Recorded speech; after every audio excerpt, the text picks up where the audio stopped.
Phil Ring. I'm Annie Bishaw. I'm Kabir Singh. And I'm David Hodgson. Our project is called Finger Beatz. For our project, we created a glove. What this glove is for creating music. We use the glove to interface with a program called Ableton.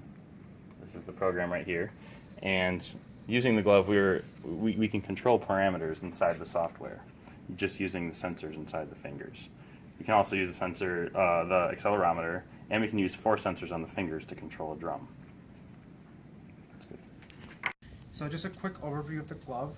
There are 4 bend sensors on the glove. The bend sensors measure how much the finger is bending. On the tips, there are 4 force sensors on the glove. They detect pressure being applied to them. And there's a 3-dimensional accelerometer on the back of the hand. All the data gets transmitted over to the analog mux here.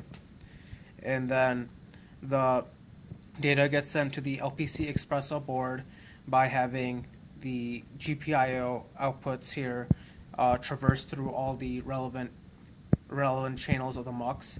And then from this point, a series of UART messages is composed, which is sent to the Zigbee, and that is sent to the Zigbee over here. Go. Okay. So the data gets sent to the Zigbee, and then the UART message gets parsed. The data from the force sensors gets sent through these H bridges to activate some car lock actuators. The idea is that current goes one direction through the H bridges, activates this actuator so that it will pulse and send the drumstick to hit the drum, and then immediately after that we reverse the current to send it back. Then the rest of that data, including the data from the accelerometer and the bend sensors, get sent to Ableton. From the Smart Fusion, the data goes through UART to a program called MaxMSP. And this is a programming software designed for musicians. It comes in through a serial port right here, and it goes through and parses all the data.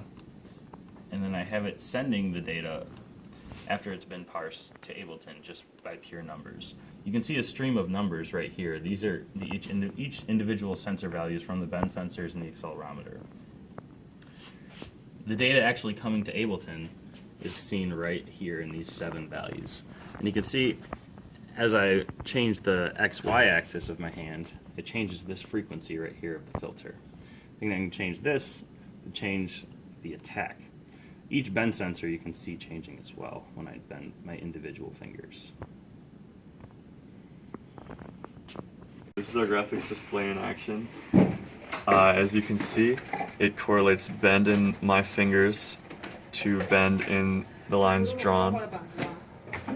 Here I am bending my index finger. That correlates to a bend on the display. Data from these bend sensors are being fed in to the putty output.